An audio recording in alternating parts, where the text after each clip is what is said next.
네, 지난주에 이어서 오늘도 세례와 할례, 오늘 로마서에 있는 할례에 관한 말씀을 이어서 나가겠습니다. 우리가 예수님을 하나님의 아들로 믿습니다. 하나님의 아들로 믿는다는 것은 하나님은 몸이 없으신데 예수님께서 사람의 몸을 입고 오셨다는 것을 믿는 것입니다. 그것을 성육신이라고 하고 영어로는 incarnation이라고 하죠. 우리가 예수라고 하는 그분을 하나님의 아들로 믿는다는 것은 보이지 않는 하나님, 영으로만 존재하시는 그 하나님께서 사람의 몸으로 입고 이 땅에 오셨다는 것을 믿는 것입니다. 이 믿음은 참으로 신비한 것이고 그 믿음이 있는 사람들이 하나님의 자녀가 되는 것입니다. 이러한 믿음이 우리에게 무엇을 보장하는 것이냐면은 영원한 생명을 보장합니다. 우리가 얻어낼 수 없는 영원한 생명, 우리가 얻게 되는 것이고, 또 성경에서 보증이라고 하는 단어, guarantee라고 하는 단어를 가끔 쓰시는데 성령이 우리의 영생을 보증한다고 되어 있습니다. 여러분의 영생, 보이지 않는 영생, 죽어봐야 아는 그 영생이 지금 내가 가지고 있다라고 하는 그 보증이 여러분 안에 있는 성령이 드러내신다는 것입니다. 그런데 성령이 있게 된, 성령을 가지고 있다라고 하는 증거는 뭐냐? 달라짐은 뭐냐 하면 우리가 하나님의 말씀을 드디어 생각하면서 살게 된다는 것입니다. 하나님의 말씀으로 우리 자신을 보게 된다는 것입니다. 정직한 기준으로 이제는 우리 자신을 보게 되는 것입니다. 그래서 거룩한 삶이 시작되는 것입니다. 내가 거룩하니 너희도 거룩하라. 그것이 하나님께서 하나님의 백성들을 삼으시는 이유죠. 영생을 내가 허락하니 너희도 이제 거룩하게 살아라 라는 것입니다. 그것이 하나님의 언약 백성이 되는 목적입니다. 언약이라고 하는 말이 우리가 구약 성경, 신약 성경 할 때 그 약이라는 단어죠. 그래서 구약하고 신약이 하나의 언약입니다. 그것은 하나님께서 은혜롭게 죄인들을 구원하셔서 하나님의 언약 백성이 되게 하신다는 것입니다. 구약에도 똑같은 원리, 신약에도 똑같은 원리, 믿음으로 구원받습니다. 사람이 행위로 구원받지 못합니다. 그것이 하나님의 은혜 언약이라는 뜻입니다. 은혜롭게 우리를 구원하신다는 뜻입니다. 행위로 구원받으셨으면 여러분들이 은혜 언약이 아닙니다. 그것은 행위의 언약이겠죠. 그래서 오늘 바울이 이 유대인들에게 너희들이 지금 언약 백성이라고 주장하는데 너희들은 하나님의 뜻을 따르지 않는다라고 말하는 것이 지난주 성경 말씀이었고, 오늘 또 이어서 말하는 것이 너희들이 받은 그 할례는 무의미하다. 왜냐하면 할례는 마음에 행하는 것이다 라는 표현을 쓰는 것입니다. 그래서 우리말 성경에서는 이면적 유대인, inwardly Jew라는 표현이 있습니다. true Jew라는 것이죠. 진짜로 유대인, 진짜로 하나님이 된, 하나님의 백성이 된 사람들은 바로 마음의 할례를 받은 사람들이다 라는 것입니다. 유대인들이 누구죠? 유대인들 여러분들 만나보신 적 있으시죠? 그 뉴욕에서 오늘 방문자들이 오셨는데 뉴욕에 가면 더 주이시도 많지 않습니까? 제가 10년 동안 살았던 그 타운홈의 네이버가 주이시였어요. 그 사람의 그 앞에, 문 앞에 히브리어로 제가 읽을 수 있는 히브리어였어요. 그걸 써놨더라고요. 근데 그 사람 시나고그 가지 않습니다. 그렇지만 혈통적으로 유대인이죠. 제가 이번에 이사한 집에 또 마침 네이버에 부인이 돌아가셨는데 그분도 유대인이었다 그래요. 그래서 타코마에 유대인들만 갈 수 있는 그 세미터리에 자기 부인이 있다고 그러더라고요. 지금 바울이 말하는 유대인, 이 유대인이라는 단어는 바로 그 혈통적인 유대인들을 말하고 있는데 그 혈통적인 유대인들이 구약 성경에서는 비율적으로 따졌을 때 지금 예수님 오기 전에 구약 시대 때 하나님의 백성이 누굽니까? 하고 이렇게 시선을 돌려봤을 때 저기 팔레스타인 땅에, 가나안 땅에 모여서 시나고그에서 열심히 예배드리고 제사드리고 했던 바로 그 사람들이 하나님의 백성들이죠. 그럼 거기에 퍼센테이지로 따졌을 때 유대인이 많을까요, 적을까요? 거의 다 유대인이겠죠. 그 안에서 참 유대인들이 존재하는 것입니다. 그런데 이방인들도 구약 성경 때 유대인이 될 수 있었습니까? 될 수 있었죠. 개종하면 되는 것이었습니다. 그리고 할례를 받으면 되는 것이었습니다. 그래서 언약 백성의 그룹에 들어올 수 있습니다. 그렇지만 퍼센테이지로 따졌을 때 굉장히 작은 퍼센테이지였겠죠. 그게 구약 시대예요. 똑같은 원리입니다. 믿음으로 하나님의 메시아를 통해서 구약 언약 백성이 되는 거예요. 그럼 신약으로 넘어왔을 때 뭐가 달라집니까? 언약은 똑같죠. 그렇지만 그 범위가 이방인들에게까지 넓어졌습니다. 그럼 지금 퍼센테이지로 따졌을 때 이방인이 클까요? 아니면 혈통적 유대인이 클까요? 혈통적 유대인이 더 작겠죠. 원래 숫자적으로도 작고 그 안에서 진정으로 개종된 사람도 적기 때문에 더 적지 않겠습니까? 초대교회 때는 좀 많았겠지만 지금은 전 세계 모든 민족들이 대다수의 언약 백성으로 존재하고 있을 것입니다. 오늘 28절에 이렇게 말씀하십니다. 대저 표면적 유대인이 아니요 표면적 육신의 할례가 아니다. 이 말씀 여러분들 어떤 말씀 떠오르십니까? 표면적 유대인이 아니고 육신의 할례가, 그러니까 blood로 혈통적으로 하는 것이 할례가 아니구나. 이 말씀 요한복음 1장에 비슷한 말씀 있지 않습니까? 참빛 누구죠? 예수 그리스도가 세상에 오셔서 세상 사람들에게 빛을 비추셨는데 그가 세상에 계셨고 세상은 그로 말미암아 지은 바 되었으나 세상에 그를 알지 못하고 자기 땅에 오매 자기 백성이 영접하지 아니하였으나 영접하는 자 곧 그 이름을 믿는 자들에게는 하나님의 자녀가 되는 뭐죠 이게? 바로 언약 백성이 되는 영생을 얻는 권세, 그 right을 주셨으니 이는 혈통으로나 육적으로나 사람의 뜻으로 나지 아니하고 오직 하나님께로부터 난 자들이다. 내면적으로 변화된 그 사람들이 예수 그리스도를 믿고 하나님의 언약 백성이 되었다는 것입니다. 혈통으로 되는 것이 아니라는 것입니다. 그리스도를 믿는 자들이 하나님의 백성이 되는 것입니다. 그러면 이 믿음으로 하나님의 백성이 되는 이 법칙이 구약에는 다른 법칙이었을까요? 그렇지 않죠. 구약에는 비록 제사를 드렸고 구약에는 제사장이 존재했고 구약에는 선지자가 존재했고 모양은 다르고 유대인들이 대부분의 언약 백성을 차지했지만 원칙은 똑같습니다. 그 원칙은 믿음으로 마음이 변화되어서 하나님을 사랑하는 하나님의 백성이 되는 것입니다. 그래서 이 할례가 마음에 하는 것이다, 믿음으로 하는 것이다, 영적으로 하는 것이다 라는 표현을 쓰는 것입니다.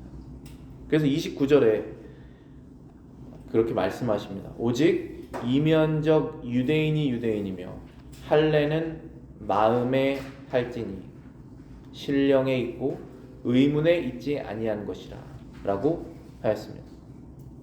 무슨 뜻입니까? 세례, 여러분들 세례 다 받으셨죠? 안 받으신 분들은 예수님을 믿으신다면 받으셔야 됩니다. 머리에 떨어지는 그 물, 내 느낌, 사람들이 눈으로 볼 수 있는 그것은 우리가 눈으로 볼 수 있는 것입니다. 할례도 몸에 하는 것입니다. 그렇지만 메시지는 동일한 것입니다. 마음에 할례를 행해라. 세례를 받으면서 마음으로 회개를 하여라 라는 것이죠. 신명기 30장 6절입니다. 그 마음의 할례를 하라는 말씀이 신명기에 적혀 있습니다. 신명기 구약 성경 아닙니까? 똑같은 언약의 원칙입니다. 내 하나님 여호와께서 내 마음과 내 자손의 마음에 할례를 베푸사 너로 마음을 다하여 뜻을 다하여 내 하나님 여호와 하나님 여호와를 사랑하게 하사 너로 생명을 얻게 하실 것이다. 여기 지금 몇 가지 나오지 않습니까? 영원한 생명을 너희가 얻을 것이다. 너와 너의 자녀의 마음에 할례를 행하실 것이다. 그래서 할례를 행하면 뭐가 바뀐다고 되어 있습니까? 너가 이제는 여호와 하나님을 사랑하게 될 것이다. 하나님을 사랑하게 될 것이다. 그러므로 영생을 얻을 것이다. 하나님께서 직접 이 마음의 할례를 행하실 것이다. 그 뜻입니다. 즉 할례의 목적은 사람이 이제부터는 마음과 뜻과 힘을 다해서 여호와를 사랑하는 것입니다. 그 결심의 증거와 표시가 할례라는 것입니다. 원하지 않으면 안 받으면 되는 것이었습니다. 그런데 원해서 받은 것이죠. 세례도 똑같지 않습니까? 세례도 원하는 사람이 받는 것입니다. 그러나 그 증거는, 그 목적은 이제부터는 나는 나를 창조하신 여호와 하나님을 사랑하겠다 라는 것입니다. 왜냐하면 그렇게 해야지 내가 영원한 생명을 얻기 때문에 그런 것입니다.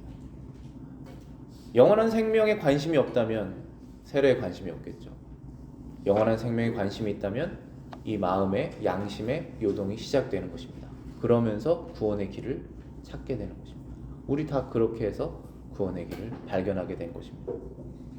골로새서 신약 성경에서 똑같은 말씀을 하십니다. 할례와 세례를 연결하고 있습니다. 골로새서 2장 11절부터 12절입니다.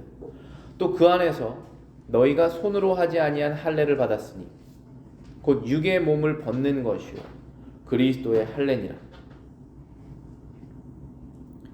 그 안에서 너희가 손으로 하지 아니한 할례를 받았으니 육의 몸을 벗는 것이요 그리스도의 할례라. 너희가 세례로 그리스도와 함께 장사되었고 죽은 자들 가운데서 그를 일으키신 하나님의 역사를 믿음으로 말미암아 그 안에서 함께 일으키심을 받았느니라. 자, 무슨 뜻입니까? 할례든 세례든 죽음을 의미하는데 죽음과 생명을 의미합니다. 죽음은 옛사람, 내가 죄인된 사람이 죽고 새 사람, 그리스도 안에서 새로운 피조물 창조된 영생을 얻은 사람으로 산다는 것입니다. 그것이 바로 할례의 뜻이고 세례의 뜻이라는 것입니다. 그래서 손으로 하지 아니하는 할례를 하나님께서 행하신다라고 말씀하셨고 세례를 받으면서 그리스도와 함께 죽었다라는 표현을 쓰신 것입니다. 그리고 죽음에서 끝나는 것이 아니라 그리스도와 함께 다시 살았다라고 말씀하시는 것입니다. 그래서 칼빈이 이렇게 해석을 하죠. 포피를 베어내는 것은 신체의 일부를 조금 파괴하는 것을 의미하는 것이 아니라 전 본성을 잘라낸 것을 의미한다. 그러므로 할례는 전 육체에 죽어서 떨어져 나가는 것을 뜻한다. 신체 일부를 잘라내는 것이 뜻하는 것은 육체의 모든 정욕을 잘라서 버린다고 고백한다는 것입니다.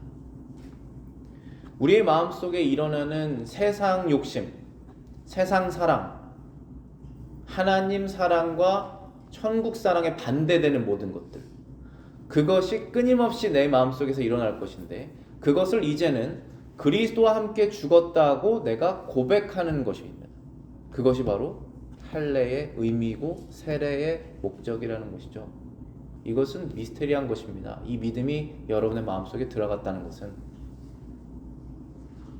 얼마나 이것이 물살을 반대로 올라가는 행동입니까? 세상 사람들이 빠르게 세상의 큰 것들을 추구하면서 살아가는데 거기 중심에 교육이 있습니다. 여러분도 아십니까? 왜 유대인들이 하나님을 멀리하고 예수 그리스도를 구주로 받아들이지 못하는 그 유대인들이 아직도 세상에서 회개하지 못하면서 교육과 금융과 모든 것을 차지하고 있습니까? 결국은 이 땅입니다. 결국은 이 땅이죠. 우리가 교육을 받아서 교육된 사람이 되어야 되는 이유도 하나님의 교회에 쓰임받고 이 땅에서 빛과 소금이 되려고 필요한 것이죠. 결국은 하나님의 나라의 영광스러운 일을 위해서 교육이 써야 되는 것이죠. 그것에 상관이 없으면 하나님의 말씀과 상관이 없는 우리는 투자를 하고 있는 것입니다. 마음의 할례를 받지 않는 유대인과 마음의 할례를 받은 유대인의 차이점은 무엇입니까? 마음의 할례를 받지 않은 유대인과 구약 성경 때, 구약 시대, 그리고 마음의 할례를 받은 유대인들의 차이점. 겉으로 보기엔 똑같습니다. 왜냐하면 둘 다 할례를 받았기 때문에, 몸의 할례를 받았기 때문에 차이점이 없습니다. 그래서 오늘 사무엘상에서 사람은 겉모습을 보지만 하나님께서는 마음을 보신다. 둘 다 몸의 할례를 받았지만 마음의 할례를 받은 사람은 바뀌는 것이 있죠. 마음의 할례를 받지 않은 사람은 바뀌지 않는 것이 있습니다. 무엇이 바뀌지 않습니까? 목이 곧은 곳, 목이 곧았다라는 표현을 씁니다. 하나님 앞에서 목을 꼿꼿이 세우는 그 마음이 바뀌지 않았다는 것입니다. 하나님은 틀렸고 내가 맞았다라는 것이 바뀌지 않는 것입니다. 교만한 마음 너무나 어리석죠. 지금 생각해보면 우리가 그렇게 행동했다는 게 우습고 그것이 바뀌지 않습니다. 신명기 10장 12절부터 16절입니다. 좀 긴 말씀이니까 잘 들어보시기 바랍니다. 이스라엘아, 내 하나님 여호와께서 너에게 요구하는 것이 무엇이냐? 곧 내 하나님 여호와를 경외하여 그의 모든 도를 행하고 그를 사랑하며 마음을 다하고 뜻을 다하여 내 하나님 여호와를 섬기고 내가 오늘 내 행복을 위하여 내게 명하는 여호와의 명령과 규례를 지킬 것이 아니냐? 하늘과 모든 하늘의 하늘과 땅과 그 위의 만물은 본래 내 하나님 여호와께 속한 것이로되 여호와께서 오늘 내 조상들을 기뻐하시고 그들을 사랑하사 그들의 후손인 너희 만민 중에서 택하셨음이 오늘과 같으니라. 그러므로 너희는 마음의 할례를 행하고 다시는 목을 곧게 하지 말라. 구약 성경 신명기에 말씀하시는 내용이에요. 너희는 마음의 할례를 행하고 다시는 목을 곧게 하지 말라. 왜냐하면 내가 너희를 사랑해서 선택했기 때문이다 라고 말씀하시는 것입니다. 그러면 하나님께서 지금 바꾸기를 원하시는 이스라엘의 목이 곧은 상태는 무엇입니까? 그들은 하나님을 경외하지 않는다. 하나님을 두려워하지 않습니다.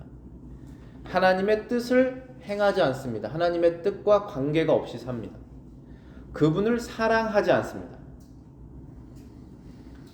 바리새인들이 하나님의 뜻을 굉장히 겉으로는 잘 행했지만 사랑하지 않습니다. 그분을 마음을 다하여 섬기지 않습니다. 하나님을 섬기는 삶을 살 수 없습니다. 목이 곧은 상태는. 그래서 하나님께서 명령하신 것이 마음의 할례를 행해라. 때때로 성경은 우리의 마음을 밭이라는 표현도 쓰죠.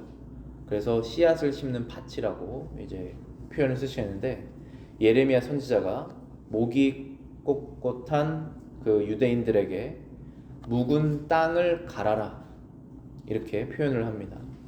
예레미야 4장 3절입니다.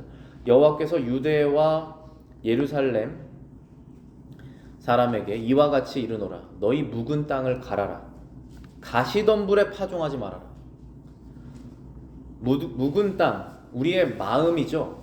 영적인 것을 제가 말씀을 30분, 40분 전하지 않습니까?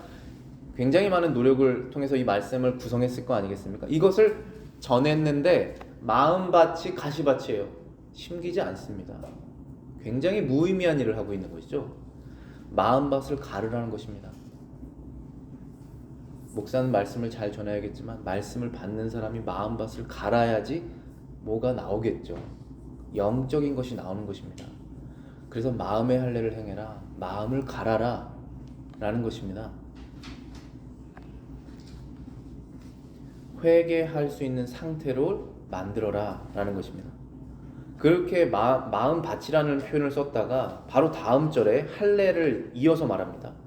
예레미야가 4장 4절에 유다인과 예루살렘 주민아 너희는 스스로 할례를 행하여 너희 마음 가죽을 베고 나 여호와께 속하라. 그리하지 아니하면 너희 악행으로 말미암아 나의 분노가 불같이 일어나 사르리니 그것을 끌 자가 없으리라. 자, 여기서 할례를 행하는데 마음에 행하는 것이고 그것은 마음을 가르는 것이다 라는 표현을 쓰셨고 그러므로 여호와께 속하라라고 했습니다. 자, 여러분들이 여호와께 속한 것과 여호와께 속하지 않은 상태를 구분하셔야 됩니다. 그것은 교회의 역할이기도 하죠. 우리가 영어로는 in Christ라는 말을 써요. 그리고 out of Christ. 내가 예수 믿고 예수를 그리스도, 즉 메시아죠. 그리스도는 메시아라는 뜻이잖아요. 메시아로 믿고 그분을 믿고 하나님의 자녀가 되었다면 그 사람은 in Christ입니다. 세례받고 성찬하면 되는 것입니다. 하나님의 교회에 나와서 하나님을 사랑하고 섬기는 삶을 시작하면 되는 것이죠. 그러나 속하지 않는다면, 속하지 않는 것을 결정한다면 하나님께서 말씀하시는 것입니다. 너희의 악행으로 말미암아 나의 분노가 불같이 일어나 불사르리니 그것을 끌 자가 없으리라. 우리는 이 심판을 피하고자 그리스도께 속하기를 원하는 사람들입니다. 그게 바로 그리스도인이에요. 이 메시지는 신약에서 동일합니다. 사랑의 하나님께서 분명히 불심판을 하실 것입니다. 우리는 그것을 기다리기도 합니다. 사도행전 7장 51절입니다. 목이 곧고 마음과 귀에 할례를 받지 못한 너희들아, 너희도 너희 조상과 같이 항상 성령을 거스르노다. 지금 스데반이 누구에게 말했습니까? 스데반을 돌로 쳐서 죽이려고 준비하고 있는 사람들에게 얘기를 한 것이에요. 너희들은 마음과 귀에 할례를 받지 않았다. 그래서 너희들은 너희 조상처럼 항상 성령을 거스른다. 자, 여러분들 마음속에 성령이 있으시기 때문에 성령과 여러분의 본성과 싸움이 시작되죠. 하나님의 뜻은 이것인데 내 본성은 이것을 원하면 우리가 회개하는 마음으로 기도를 하지 않습니까? 그것이 시작이 되는데 마음과 귀의 할례를 받지 않은 상태에서는 성령이 없기 때문에 성령을 항상 거스른다는 것입니다. 성령을 항상 거스르는 상태에서 마음과 귀의 할례를 받고 회개를 하게 되면, 하나님을 믿게 되면 성령이 들어오셔서 이제는 항상 거스르지는 않죠. 굉장히 많이 거스르지만 아직도 항상 거스르지는 않습니다. 그 바뀐 상태로 되어라라고 명령하시는 것입니다. 마음밭을 가르라라고 명령하시는 것입니다. 성령이 언제부터 계셨습니까?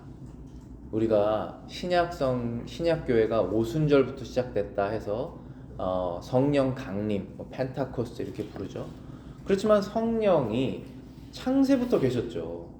성부, 성자, 성령은 창세기부터 계신 분이시잖아요. 세상 전부터. 근데 구약 때는 성령께서 자신을 드러내서 사역하지 않으십니다. 많이.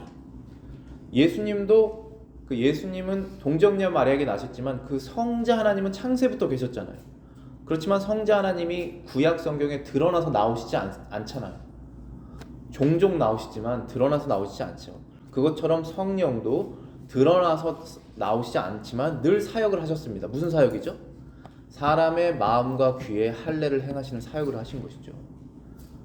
구약의 유대인들 모여있는 그 사람들 중에 참 유대인들을 하나님께서 구원하시기 위해서 성령을 사용하셔서 제사장들에게 들은 그 말씀, 선지자들에게 들은 말씀을 통해서 마음밭이 갈리는 그 일을 하신 것이죠. 그게 성령이 하신 것 아니겠습니까? 그래서 구약 성경에서부터 성령은 보이지 않게 사역을 하신 것입니다. 그래서 마음에 할례를 받을지니 라고 하신 것입니다. 로마서 8장 5절부터 9절에 말씀하십니다. 로마서 8장 5절 9절. 육신을 따르는 자는 육신의 일을, 영을 따르는 자는 영의 일을 생각하나니. 자, 여기까지만 볼게요. 자, 오늘 무슨 생각하십니까, 여러분들? 어제 무슨 생각하셨습니까? 육신을 따르는 자는 육의 일을, 영을 따르는 자는 영의 일을 생각한다고 했습니다. 육신의 생각은 사망이요, 영의 생각은 생명과 평안이다라고 했습니다. 육신의 생각은 하나님과 원수가 되고 하나님의 법에 굴복하지 않는다라고 했습니다. 근데 7절, 로마서 8장 7절인데요. 이 표현이 굉장히 예리합니다. 한번 보세요. 육신의 생각은 하나님과 원수가 되고 이는 그러한 이유는 이란 뜻입니다. 그러한 이유는 하나님의 법에 굴복하지 아니할 뿐 아니라 할 수도 없습니다. 이 두 가지를 말하는 거예요. 하나님의 법에 굴복하고 싶지도 않고 할 수도 없다는 것입니다. 할 수 있는 능력이 없어요. 여러분들 하나님 말씀 굴복하실 수 있는 능력 있으십니까? 그럼 왜 기도하세요? 능력이 있으신데. 우리는 능력이 없습니다. 굴복하고자 하는 마음은 있어요. 그게 성령이 주시는 거예요. 그리고 성령이 굴복하게 하십니다. 할 수 있는 능력도 주시는 거예요. 그런데 육신의 생각만 차 있는 상태, 마음의 할례를 받지 않은 상태는 하나님의 법에 굴복할 수도 없고 하고 싶지도 않다는 것입니다. 왜냐? 성령이 없기 때문에.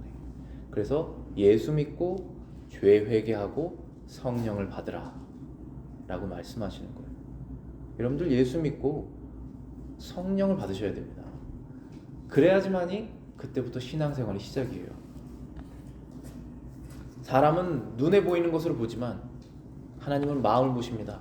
사람은 세례받았다는 것으로 안정감을 찾지만 사람은 그 세례받은 사람의 마음을 보십니다. 사람은 오늘 교회에 한번 나왔다, 주일 지켰다, 봉사했다, 헌금했다, 기도했다 이거로 보시지만 하나님께서는 그 마음을 보신다는 것입니다.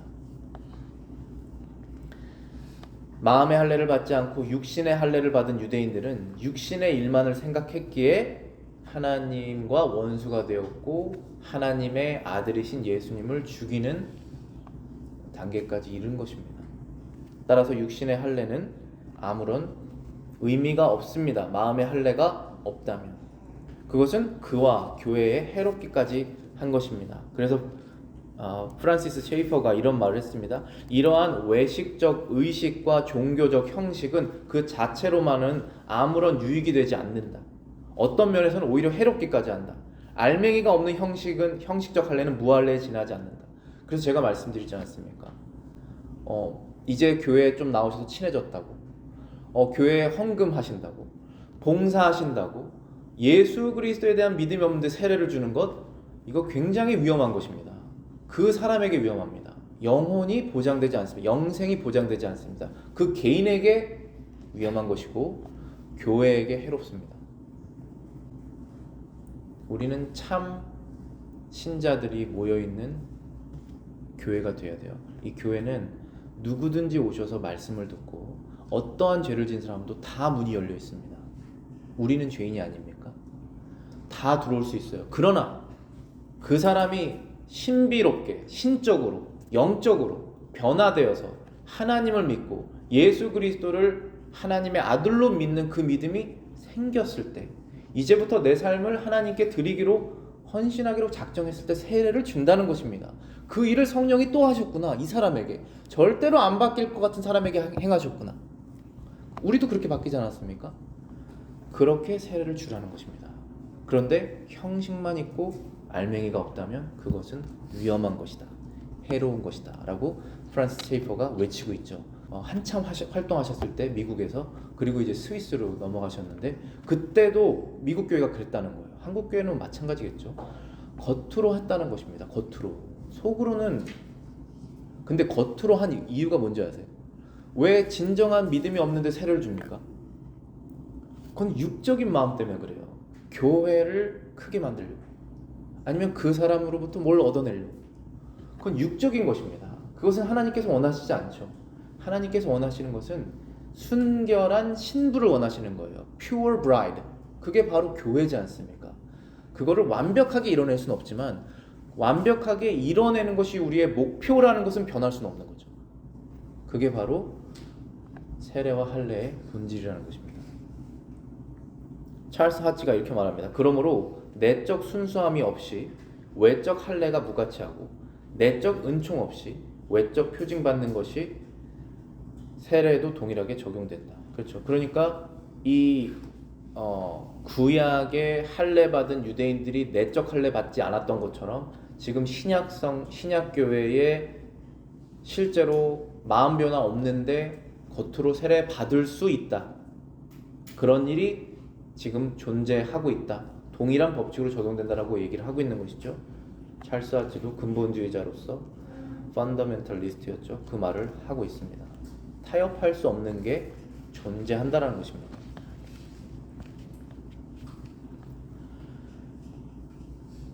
(2장 29절) 마지막 부분에 이런 말이 있습니다. 칭찬이라는 단어가 나와요. 칭찬은 사람에게서가 아니요 다만 하나님에게서니라. 우리는 칭찬도 하나님으로부터 왔고 심판도 하나님께로부터 받는다는 것을 기억해야 됩니다. 육신의 할례를 받고 자만했던 이 유대인들은 곧 하나님의 심판을 받게 되었습니다. 예레미야가 선포하였습니다. 9장 24절부터 26절에 여호와의 말씀이라 보라 날이 이르면, 여기서 날은 무슨 날일까요? 예수님께서 다시 재림하시는 날입니다. 그 날이 이를 것이다. 그날이 이르면 할례 받은 자와 할례 받지 못한 자를 내가 다 벌할 것이다.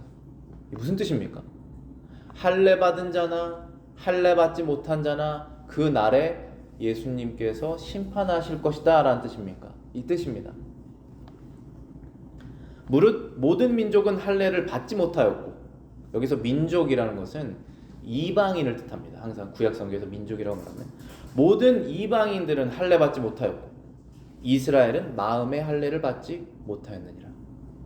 그래서 예수님께서 심판하실 때 그 사람이 이스라엘 사람인지 유대인인지 아니면 이방인인지를 보고 심판하신다는 것이 아니라 그 사람의 마음에, 그 사람의 변화가 되어 예수 그리스도 안에 있는지 없는지, 회개한 자인지 유괴일을 생각했던 자인지 아닌지를 보고 판단하신다는 것입니다. 그때 판단하실 때 할례 받은 자나 할례 받지 못한 자나 상관없이 그들의 마음을 보고 판단하시겠다라는 것이 하나님의 예언입니다. 그래서 이 말을 또 다르게 말하면 신약 시대에 적용하면 세례 받은 자나 세례 받지 않는 자나 하나님께서 다 심판하실 것인데, 그 사람의 참된 신앙을 보고 예수 그리스도를 믿는 그 믿음을 보고 심판할 자와 심판을 면할 자를 구분할 것이다 라는 뜻입니다. 우리 교회가 완벽할 수 없습니다. 이 보이지 않는 이 교회는 그 숫자가 정해져 있지만, 이 보이는 교회는 그 숫자가 보이지 않는 교회의 구원받은 숫자와 정확하게 일치될 수가 없습니다. 그래서 우리 이 교회가 할 일은 참 신자를 구분해서 받는 것이고, 신자 아닌 자들을 신자 되게 하는 것이 이 교회의 목적입니다. 또 세례받고 신자 되신 분들은 자신의 신앙이 참된 신앙인지를 계속 살피시며 두렵고 떨림으로 여러분의 성화를 이루시는 것, 그것이 여러분들이 할 일인 것입니다. 결국 여러분들이 구원을 얻고 구원을 못 얻는 것은 교회나 교회 목사나 지도자들의 책임은 아닙니다. 그러나 더 큰 책임감을 가지고 일을 하는 것이죠. 우리는 각자 하나님 앞에 서게 될 것입니다. 모든 사람은 하나님의 심판에 있다라는 것이 이 말씀이라면은 칭찬도 하나님께서 하신다라는 것입니다. 우리의 참 신앙이라는 것은 먼저는 지식으로 이 성경 말씀을 알아야 됩니다. 그것이 알지 못하면 믿음으로까지 갈 수가 없습니다. 그래서 알아야 되는 것인데, 신앙은 아는 것에서 끝나는 것이 아니라 삶으로 나와야겠죠. 그래서 삶 속에서 우리의 신앙의 변화를 하나님께서 보시기를 원한다는 것입니다. 그래서 찰스 하치가 이렇게 말합니다. 진정한 유대인은 그들은 하나님의 자녀들인데 그들은 그 탁월함이 내면적에 있다. 하나님께서 보고 인정하는 것이 내면이다. 외적인 본성으로 사람들의 주목과 인정을 받는 것이 아니다. 우리가 이 교회에 들어왔을 때 여러분을 누가 인정해 줍니까? 여러분들은 누구에게 인정받고 싶으십니까? 먼저는 하나님께 인정을 받으셔야 되고, 그 다음에는 누구에게 인정을 받으셔야 되냐면은 하나님을 잘 믿는 사람들에게 인정받아야 됩니다. 왜냐하면 그 사람들은 정말 하나님 잘 믿는 사람을 인정하기 때문이에요. 그래서 성경에서 돈이 많은 사람이 교회에 들어왔을 때 가장 좋은 자리를 주는 그런 행동을 하지 말아라 이렇게 얘기했고, 교회 나갈 때 우리가 깔끔하고 하나님 예배드리는 마음으로 나가지만 너무 화려하게 해서 이목을 집중시켜서 나를 대접해줘라 그러한 식의 행동을 하지 말라라고 주의를 하시는 것이죠. 그래서 우리가 그러한 마음으로 교회를 나가는 것이지 않습니까? 결국 우리의 칭찬은 하나님께 있다는 것입니다. 하나님께 칭찬 받으려고 신앙생활을 해야 돼요. 그렇게 하다 보면 우리의 신앙이 성장하게 됩니다. 우리의 모습을 보고 믿지 않는 자가 변화되기도 합니다. 우리의 모습을 보고 믿는 자들도 상처받기도 합니다. 그렇지만 본질은 내가 그 사람을 기쁘게 하려고 신앙생활을 하는 것이 아니라는 것이에요. 하나님을 기쁘시게 하려고 신앙생활을 하다 보면 그 결과가 좋은 결과로 퍼져나간다는 것입니다.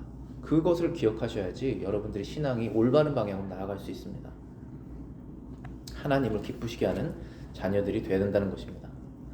하나님께서 우리가 하나님을 기쁘게 할 수 있도록 우리의 마음속에 하나님의 법을 새겨주신다고 말씀하셨어요. 하나님의 이 율법, 옳고 그름을 구별할 수 있는 율법을, 이 말씀을 우리의 마음속에 새겨주신다고 하는 것이 바로 그게 성령의 일인 것입니다. 찰스 아치가 이렇게 말했습니다. 진정한 종교가 쇠퇴할 때마다 외적인 권리를 지나치게 강조하는 경향이 커진다. 외적인 걸 강조하는 거예요. 알맹이가 없으니까 겉으로 꾸미는 것입니다. 근데 그런 굉장히 용기가 필요해요. 겉으로 꾸미는 것을 다 버리고 진짜 알맹이로 하나님께 나아가려고 하는 그러한 용기가 필요합니다. 그러면 하나님께서 그때 축복을 해주실 거예요. 찰스 아치 또 이렇게 말했습니다. 기독교 교회의 영성을 이뤘을 때 세례의 물이 죄를 씻어준다고 가르친다. 이게 지금 천주교입니다.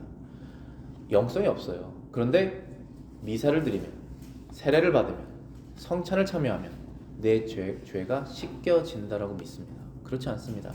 내 죄가 씻겨진 것이 세례를 통해서 확인되는 것이에요. 내 죄가 씻겨진 것이 성찬을 통해서 다시 기억되고 은혜 받는 것이지, 죄는 그대로 남았고 회개할 마음도 없는데 머리에 물이 뿌려졌다고 빵과 포도주를 먹었다고 없어지지 않습니다. 그런데 교회의 영적인 것이 쇠퇴됐을 때, 특별히 교회 리더들, 말씀을 전하는 자나 교회 리더들이 영적인 것이 사라졌어요. 근데 교회는 유지돼야 돼요. 육적인 것을 위해서. 그러면은 외적인 것에 포커스를 맞출 수밖에 없다는 것입니다. 마치 아무도 구원받은 사람이 없어요. 예를 들어서 천주교에. 근데 미사를 해요. 지난주 한 주 동안 죄 지은 것이 마치 씻겨진 것처럼 가르칩니다. 실제로 안 씻겼습니다. 예수 그리스도 안에 있지도 않아요. 그런데 씻겨진 것처럼, 구원을 받은 것처럼, 영생을 받은 것처럼 프리텐드 하는 거죠. 왜냐하면 자기도 안 믿으니까.